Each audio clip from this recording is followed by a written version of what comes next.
안녕하세요.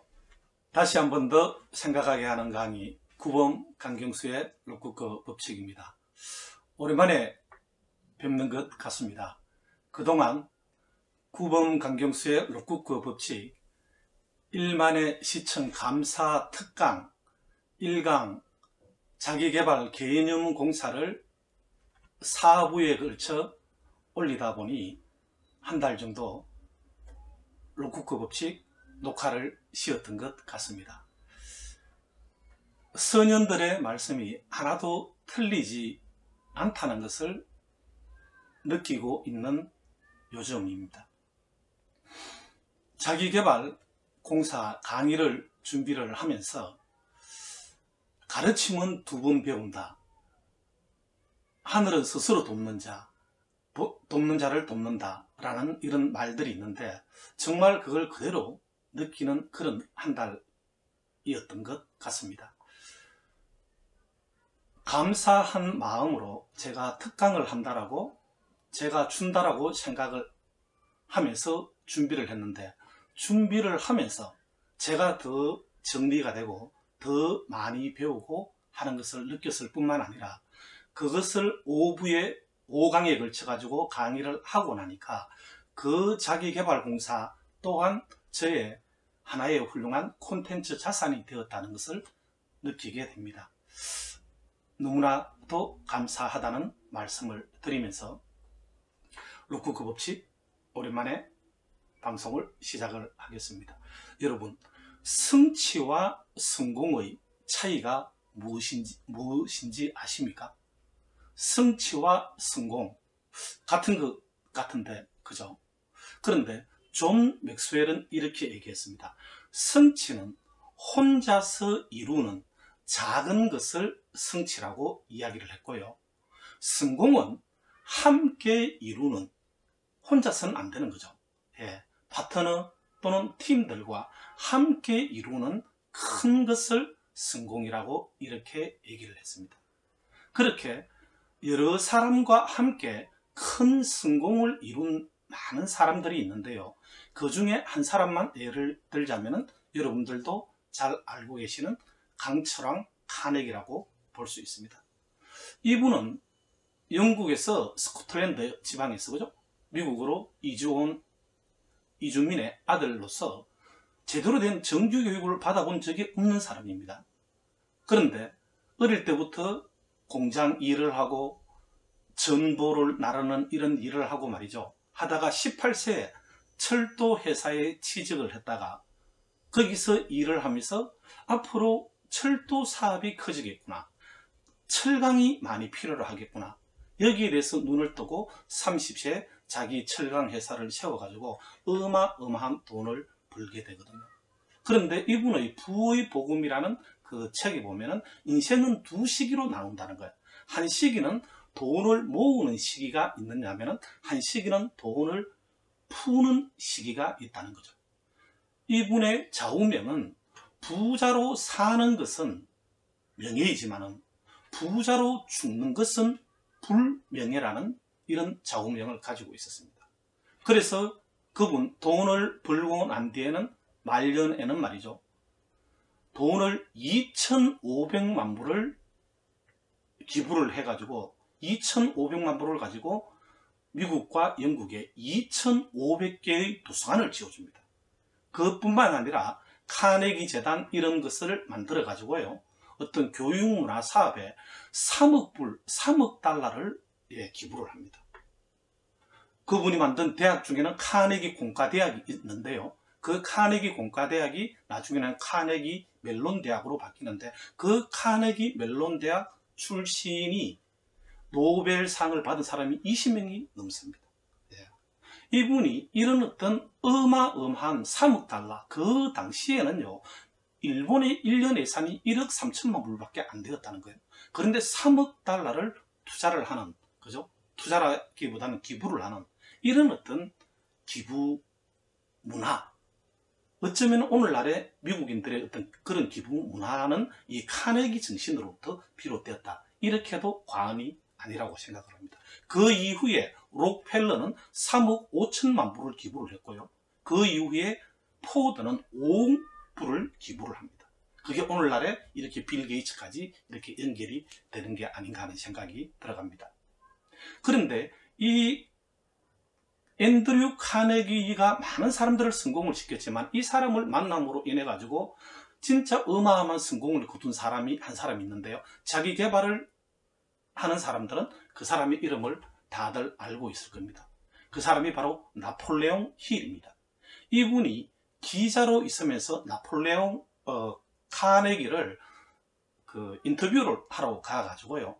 거기에서 어떻게 하면 성공을 할 수 있습니까? 라는 어떤 서로가 대화를 나누다 보니까 카네기가 당신이 똑똑한 것 같은데, 그죠? 이 성공자들을 내가 소개를 시켜줄 테니까 이 사람들을 조사를 해가, 이 사람들의 성공 습관을 연구를 해가지고 성공에 대한 법칙을 하나를 이렇게 만들어 봐라 라는 어떤 요청을 받고, 그로부터 20년 동안 매달려 가지고 1928년도에 나오는 기념비적인 자기개발 책이 바로 나폴레옹 힐의 성공의 법칙입니다. 그 책에 의하면 이 성공의 요체가, 그러니까 어찌 보면 이 507명을 이쪽에 조사한 그 성공의 요체가 이분은 뭐라고 명명을 했느냐 하면은요, 마스터 마인드라고 했어요. 그런데 그 마스터 마인드가 무엇이냐 하면은요, 첫 번째, 분명한 목표의식이 있어야 된다는 거예요. 분명한 목표의식. 그리고 두 번째는요, 타인과의 조직화된 협력을 얘기합니다. 타인과의 조직화된 협력. 이것을 통해서 큰 어떤 성공을 이루어낼 수 있다는 거죠. 요즘 말로 이야기하면 시너지라고 표현할 수 있습니다. 그러니까 이 시너지를 만들어낼 수 있는 그런 어떤 내적인 상태, 그러니까 목적의식이, 목표의식이 분명하고, 그리고 타인과의 어떤 이 조직화된 협력을 이끌어낼 수 있는 그런 정신을 마스터 마인드라고 이렇게 이야기를 했습니다. 결국 타인과의 어떤 조직화된 협력을 이끌어내야 된다는 거예요. 네. 성공은 혼자서 이루는 것이 아니라는 거죠. 함께, 그의 팀과 함께 이루는 것이라는 거죠. 그런 어떤 큰 것이라는 거죠. 비전을 가지고 오는 것은, 또는 비전을 만들거나 가지고 오는 것은 리더가 가지고 옵니다. 그렇지만 비전의 성취는 리더가 하는 것이 아니라는 거예요. 그의 팀이 한다는 거예요. 그의 팀 또는 타인과의 어떤 조직화된 이 협력을 통해서 어떤 큰 성공을 이루어낼 수 있다는 것이죠. 예. 그러면은 비전을 만들거나 가지고 오는 것은 리더가 하지만서도 비전의 성취를 그의 팀이 선물을 하기 위해 가지고는 말이죠, 이것을 그의 팀들에게 설명 또는 설득하고, 그리고 어떤 타인과의 조직화된 협력을 이끌어내기 위해서는 소통의 능력이 없이는 안 된다는 거예요. 예. 리더에게 소통의 능력은 그만큼 중요하다는 거죠. 앤드류 카네기 묘비명이 뭔지 아십니까? 예. 앤드류 카네기 묘비명은 자신보다 더 뛰어난 사람들의 협력을 이끌어내는 방법을 알았던 한 남자, 여기에 잠들다. 이게 앤드류 카네기 강철왕의 묘비명입니다. 다른 사람들의 협력을 이끌어내기 위해서는 소통의 능력이 없이는 안 된다는 거예요. 소통의 능력이 없이는. 이런 말이 있습니다. 뜻이 있는 곳에 길이 있지만은 팀이 있는 곳에는 여러 길이 있다 그랬어요. 여러 길이 있다는 것은 이쪽으로 가도 되고 저쪽으로 가도 되는 것이죠. 그러면은 어떤 이 팀원들의 의견들이 다양하다는 거죠. 그 다양한 의견들을 다 이렇게 끄집어내게 해줄 수 있어야 된다는 거죠. 자신의 어떤 독선적인 또는 독단적인 이런 걸로 해서는 안 된다는 거죠. 이런 교육의 원칙이 있습니다. 과정에 참여하지 않으면 결과에 헌신하지 않는다라는 말이 있습니다. 사장이 와서요, 이거 우리 회사의 비전이야, 미션이야, 던집니다. 그런데 그 미션 비전을 만들어내는데 그 과정에 전혀 참여하지 않았어. 그러면은 그 미션 비전 자기 걸로 느껴지지 않는다는 거예요. 그리고 헌신하지 않는다는 거예요. 네, 헌신하지 않는다는 거예요. 우리 교육 워크샵을 할 때도 마찬가지입니다. 어떤 결론을 강사가 내어주는 것이 아니고 이 사람들이 함께 과정 속에 참여를 해가지고 만들어냈을 때는 어떤 그 결론에 대해서 내가 생각하는 것과 다르다 하더라도 수긍을 하고 헌신하게 되어 있습니다. 네. 그래서 리더는 이 어떤 그의 팀 또는 어떤 타인과의 어떤 조직화된 협력을 이끌어내기 위해서는 그들의 이야기를 잘 이렇게 끄집어내고 들을 수 있는 이런 어떤 능력이 절대적으로 있어야 된다는 것이죠. 인디안 격언에 이런 말이 있습니다. 나저막한 소리를 듣지 않으면 나중에 난리치는 소리를 듣게 될 것이다 라는 이런 말이 있습니다. 나저막한 소리를 듣지 않으면 나중에 난리치는 소리를 듣게 될 것이다 라는, 너무 와닿지 않습니까? 진짜 어떤 이 회의 같은 거를 하는데 말이죠, 어떤 거기에서 사람들이 작지만은 그죠, 이렇게 그 사람들의 의견을 제시하는 것을 다 이렇게 제시하도록 또 이끌어내주고 그것을 잘 들어주고 그죠, 결론은 신중하게 내리는데 그 얘기를 충분히 이렇게 들어주고 말이죠, 이렇게 그 사람들이 얘기를 다 하게 해줘야 된다는 거죠.